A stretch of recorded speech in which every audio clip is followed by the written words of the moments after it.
जय श्री राम, जय माता दी। सनातन धर्म और पूजा पाठ से संबंधित अनेक प्रकार की रहस्यात्मक जानकारी प्राप्त करने के लिए हमारे इस YouTube चैनल को सब्सक्राइब करें। आइए आज हम जानते हैं कि शिवलिंग पर जल कैसे चढ़ाना चाहिए और शिवलिंग पर जल किस धातु के पात्र से चढ़ाना चाहिए और शिवलिंग पर जल चढ़ाते समय हमारा मुख किस दिशा की ओर होना चाहिए। इस प्रकार की जानकारी हम आज आप लोगों को इस वीडियो में देने जा रहे हैं। तो हमारे इस वीडियो को आप लोग पूरा देखें ताकि आप लोग जब भी शिव भगवान की आराधना करें, पूजा करें, जल चढ़ाएं तो आपको भी इसका पूर्ण फल प्राप्त हो सके। इसलिए आपको ये सभी जानकारियां अवश्य होनी चाहिए, क्योंकि ये सब शास्त्रों की बताई हुई बातें और शास्त्रों में लिखी हुई बातें हैं जिनको सबको पता होना चाहिए, सबको जानकारी होना चाहिए।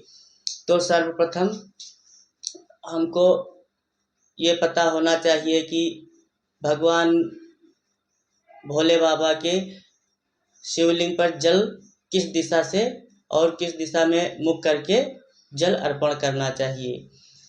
तो पूर्व दिशा की ओर अगर आप खड़े होकर के और भगवान को जल अर्पण करते हैं तो ये गलत नियम है, क्योंकि पूर्व दिशा शिव जी का मुख्य द्वार माना जाता है और सामने से खड़े होकर के जल चढ़ाना वर्जित माना गया है। इसलिए पूरब दिशा की ओर खड़े होकर के भगवान को जल अर्पण नहीं करना चाहिए।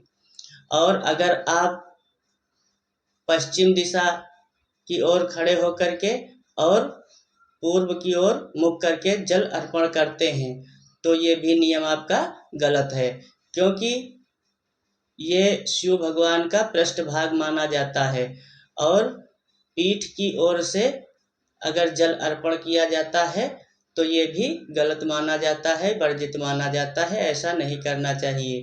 किसी भी प्रकार की पूजा पीठ की तरफ से खड़े होकर के और प्रणाम नहीं किया जाता है।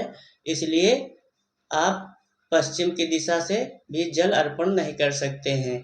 और अगर आप उत्तर की दिशा में खड़े होकर के भगवान को जल अर्पण करते हैं तो ये शिव भगवान का वाम भाग माना जाता है और वाम भाग में हमेशा माता पार्वती जी का निवास रहता है और वाम भाग में भी जल अर्पण नहीं किया जाता है।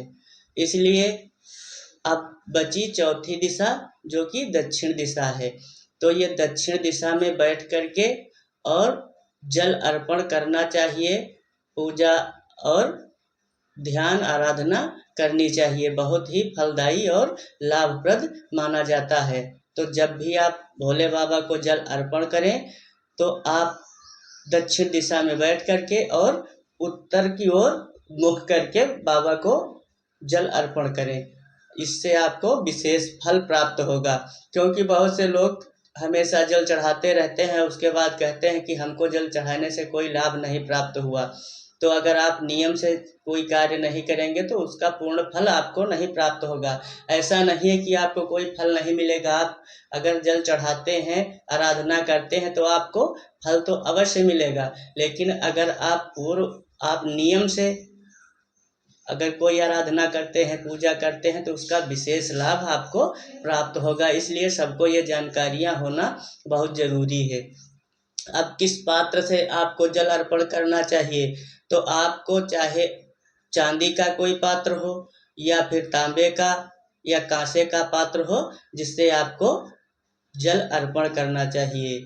और तीसरी बात, जल किस तरह से अर्पण करना चाहिए, तो जल अर्पण करने के लिए भी नियम बताया गया है कि एकदम से जल नहीं अर्पण करना चाहिए, थोड़ा धार बना करके भोले बाबा को जल अर्पण करना चाहिए, क्योंकि शास्त्रों में बताया गया है जलधारा शिव प्रिय। भोले बाबा को जल की धार अति प्रिय है, इसलिए पतली धार बना करके और जल अर्पण करना चाहिए। क्योंकि बहुत से लोग बाल्टी में जल भर के ले जाते हैं और पूरा जल एक ही बार में डाल देते हैं। ऐसा नहीं करना चाहिए। जल हमेशा लोटे में ले करके और दाहिने हाथ में आप लोटा पकड़ें, बायां हाथ अपने हाथ में लगा करके और भगवान को धार के द्वारा जल अर्पण करना चाहिए।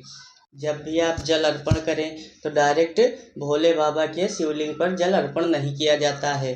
पहले आपको ये ध्यान देना है कि आप जब जल अर्पण करने जाएं तो दाहिने हाथ में लोटा लेकर के, और उसके बाद जो आपकी जलाधारी है तो उसमें पहले आगे जहाँ से जल निकलता है वहाँ पर आपको थोड़ा सा जल डालते हुए, और उसके बाद भोले बाबा के जहाँ पर शिवलिंग रखा हुआ है चारों तरफ जल की धार डालते हुए, और उसके बाद ऊपर की ओर जा कर के शिवलिंग के ऊपर जल अर्पण करना चाहिए। इस प्रकार से अगर आप भोले बाबा को जल अर्पण करते हैं तो इसका जल अर्पण करने का, आराधना करने का, पूजा करने का आपको पूर्ण फल प्राप्त होगा। इस प्रकार से आपको भोले बाबा की आराधना और जल अर्पण करना चाहिए। अगर ये जानकारी आप लोगों को अच्छी लगी तो अपने सभी इष्ट मित्रों में इस वीडियो को ज़रूर शेयर करें ताकि ये जानकारी सबको प्राप्त हो सके। और सनातन धर्म में सभी प्रकार की पूजा पाठ की जानकारी सबको होना चाहिए ताकि सबको इसका विशेष लाभ प्राप्त हो सके। जय माता दी, जय श्री राम।